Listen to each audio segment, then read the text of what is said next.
Your Excellency, Abraham, Kithure, Kindiki, Deputy President of the Republic of Kenya, Excellencies, Mr. Speaker of the National Assembly, Mr. Speaker of the Senate,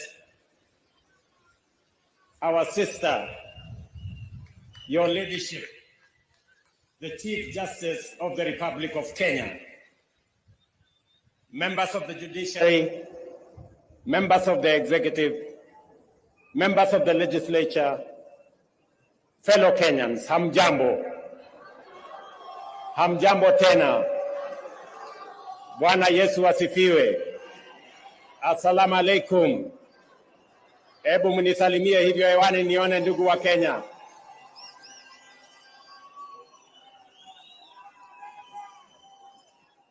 I am proud to witness the swearing in of the Honorable Abraham Professor Kithure Kindiki as the third Deputy President of the Republic of Kenya under the 2010 Constitution. I know him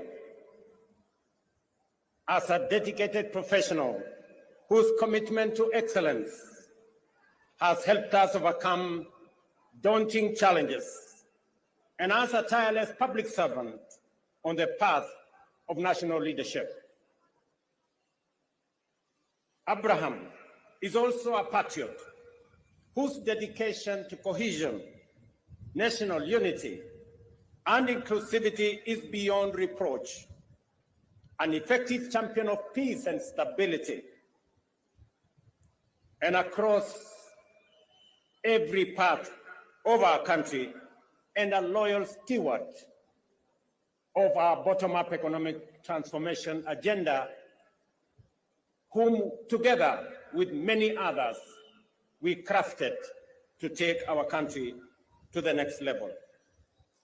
Over the past 2 decades, I have had the privilege to witness Professor Kindiki's work as a professor, litigation lawyer, consulting attorney, senator representing Tharaka Nithi, Majority Leader of the Senate, Deputy Speaker of the Senate, the most recently as Cabinet Secretary.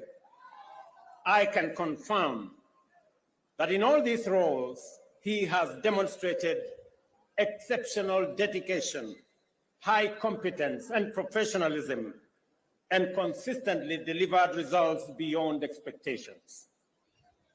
Professor Kindiki is a highly qualified and outstanding scholar, advocate, and public servant, whose career has been defined by exemplary achievements which demonstrate his vision for positive change and commitment to high standards of efficiency in the performance of his duties.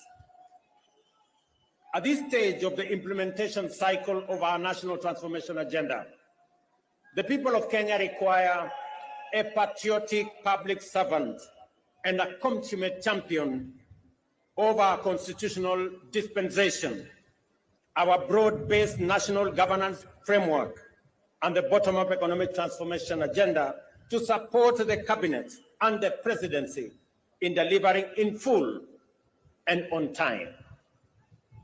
This moment calls for an individual who takes pride in a job well done, and is humble enough to be a loyal servant of the people, and who is selfless enough to reach out and mobilize the entirety of government towards delivering for Kenya.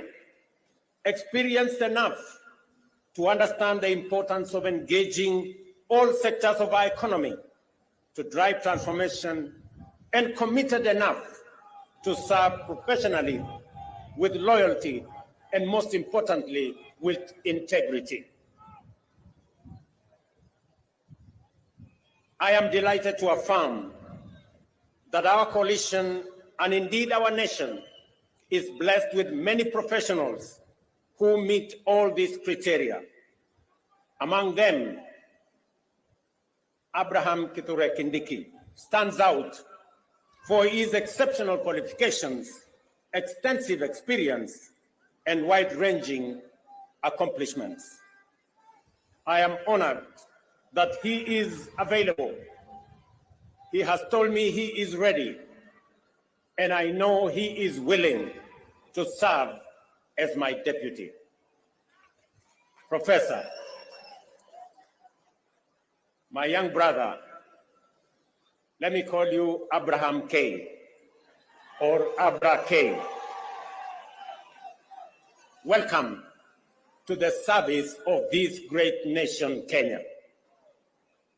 And let me say this, I have heard you clearly when you took your oath of office and the oath for the due execution of your responsibilities as Deputy President.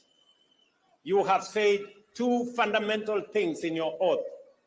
Kenyans were listening, I too was listening. You said that you will serve the people of Kenya and the Republic of Kenya.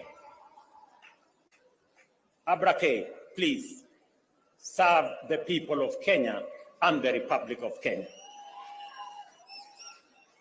As I told our principal secretaries, as I told our cabinet secretaries, and as I tell every public servant who has a responsibility, who has a duty, who has the honor to serve our nation, let us serve the people of Kenya and the Republic of Kenya. We are not here to serve ourselves or our families or our communities or our regions or our villages. We are here to serve the Republic of Kenya and the people of Kenya. The second thing that you have said in your oath, I said in my oath, I listened to principal secretaries and cabinet secretaries and others. You have said you will serve without fear, without favor, without affection, and without ill will. My brother Abrake, I listened to you. The people of Kenya were listening to you. Serve without bias, without ill will, without favor, without affection, and without fear.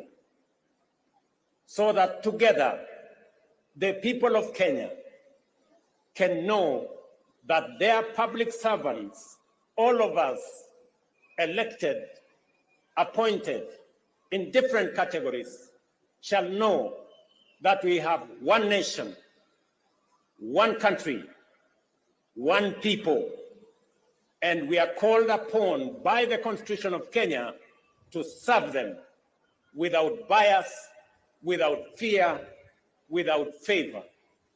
And let me undertake in this very historic national ceremony to the people of Kenya.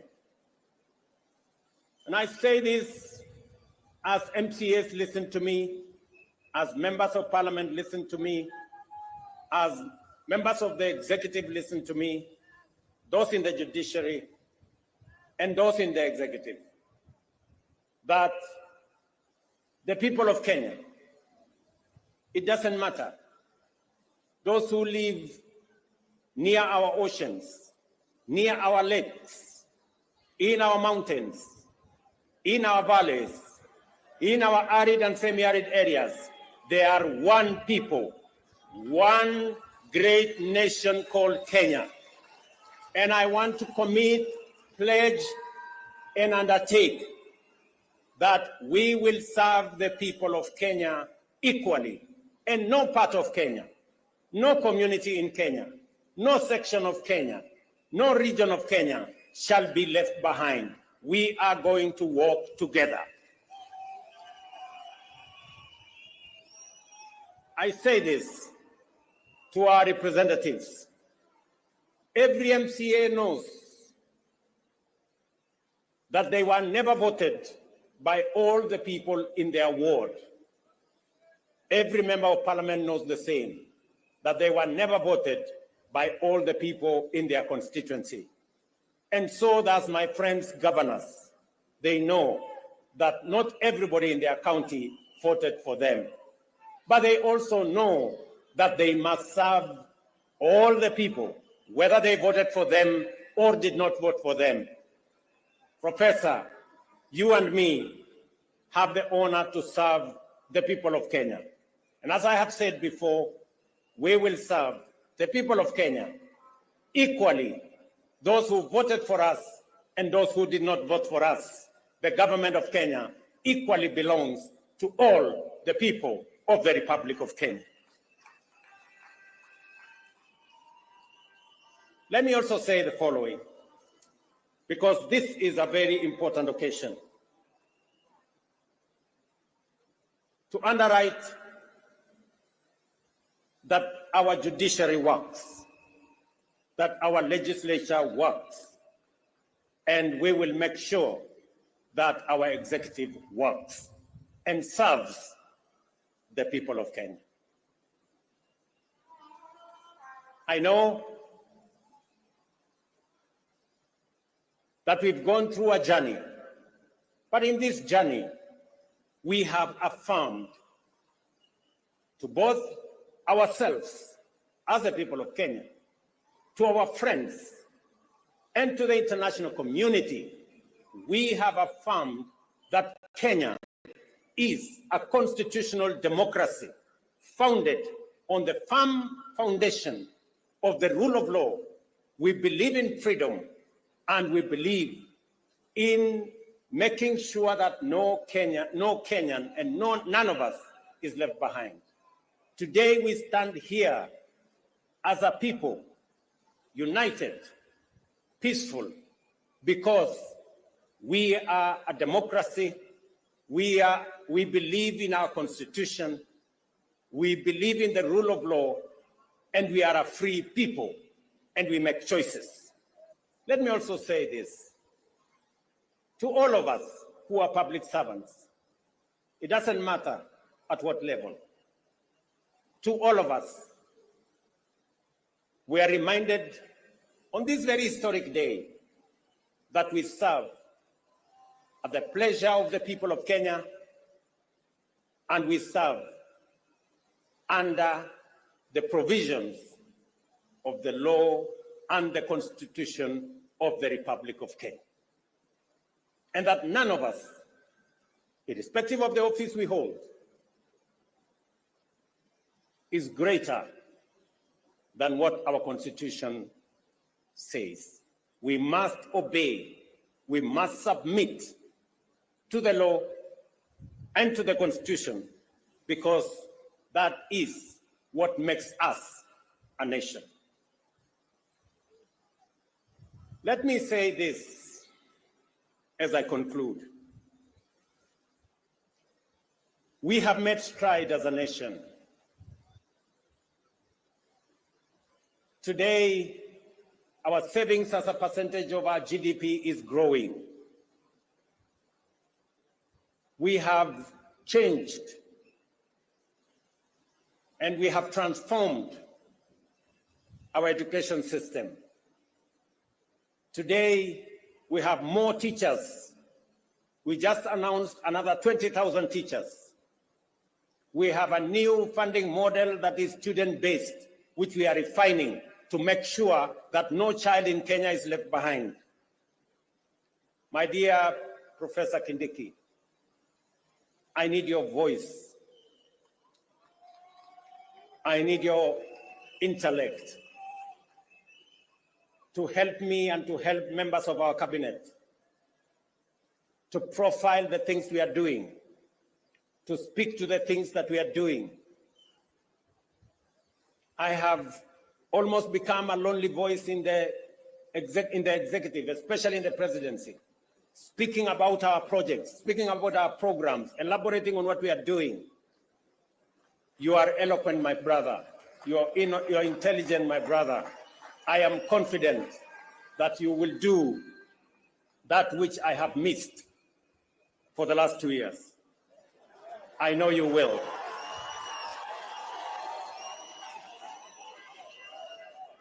We have a huge program on university funding and higher education funding. We have a huge program that today our farmers across Kenya have access to fertilizer. We have a huge program on expanding our irrigation. We have a big program on what we are doing. We need your voice, and we need the voice of those of us in the executive to provide leadership and to see to it that indeed we achieve what we wrote into our Constitution. Today, as we wrote in our Constitution, Kenya Power has turned around and today is a profitable company. So is KenGen, because of the stewardship that we have put in place. My brother, our manifesto is elaborate. Our manifesto is transformative.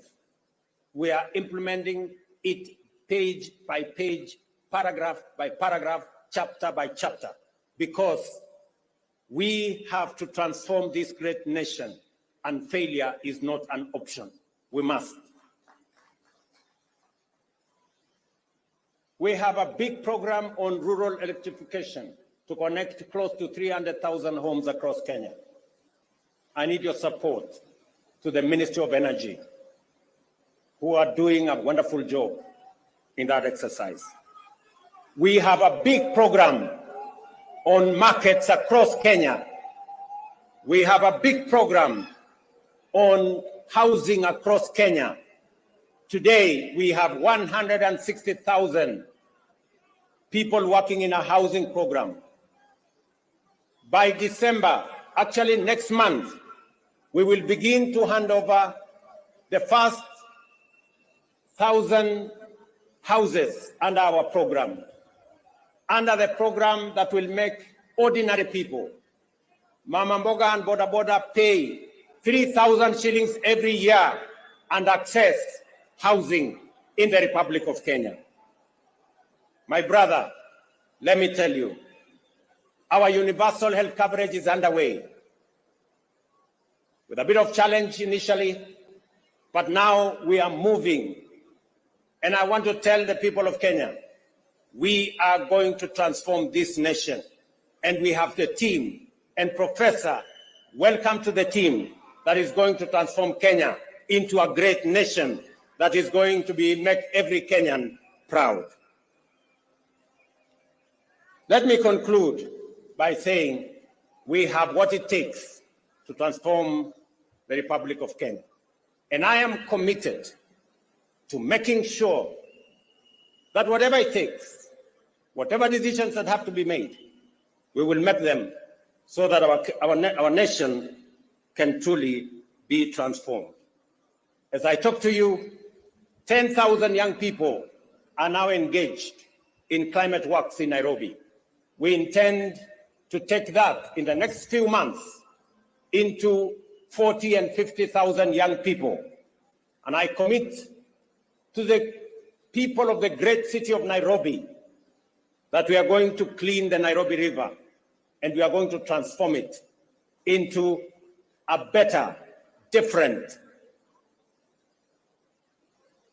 causeway as we transform the city in the sun, the headquarters of the environment in the world, where we have UNEP in Nairobi. We're also going to roll out the program that will make sure that we tap into the private sector and make sure that we can work through public and private partnership to make sure that we roll out some of the urgent, important programs that are important for the transformation of our nation. Let me conclude by asking all of us, members of the legislature, members of the judiciary, especially our investigative institutions, to make sure that we ensure that public resources are used efficiently, effectively. I call upon the Office of the Director of Public Prosecution, the offices of the DCI, and the offices of the IG to work with the judiciary so that the corrupt can be firmly, decisively dealt with in the Republic of Kenya, and the citizens of the Republic can get their due in the expenditure of public resources. I know that of recent, we have seen incidences of our girls, our mothers, our women who have been murdered in cold blood. And let me say this, that the DCI and all the investigative authorities in the Republic of Kenya must stand up to these criminals, and we must deal decisively and firmly. And I want to ask us as a society to be careful with strangers, to be careful with people who lure our girls, our women into situations that compromise their security.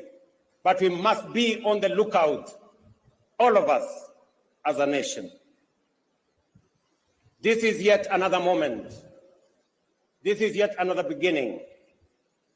And I am confident that we are going to take Kenya to the next level. Professor Kindiki, as you and all know, there is much to be done to fulfill our commitments and set our nation on the path to prosperity. I expect you to embark on your duties with dispatch and zeal.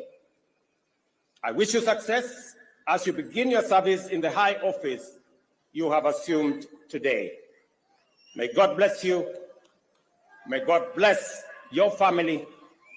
And may God bless our great republic, the nation of Kenya. Asanteni sana, Mungu awabariki, na tutasonga mbele pamoja. Asanteni.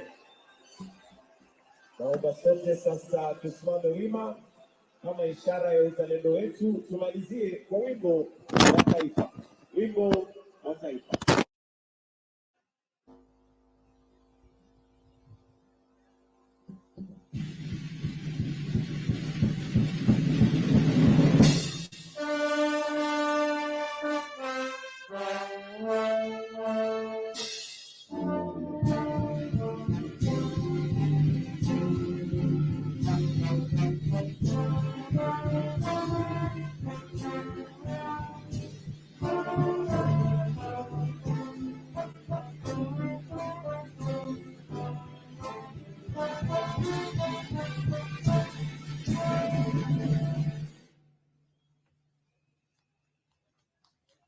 Basi tusimame mahali tulipo tukimpatia rais nafasi ya kutoka katika starehe zake.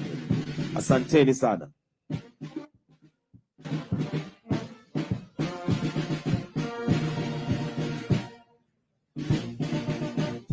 Tutamruhusu Mheshimiwa Rais aweze kuondoka na kisha Mheshimiwa Naibu Rais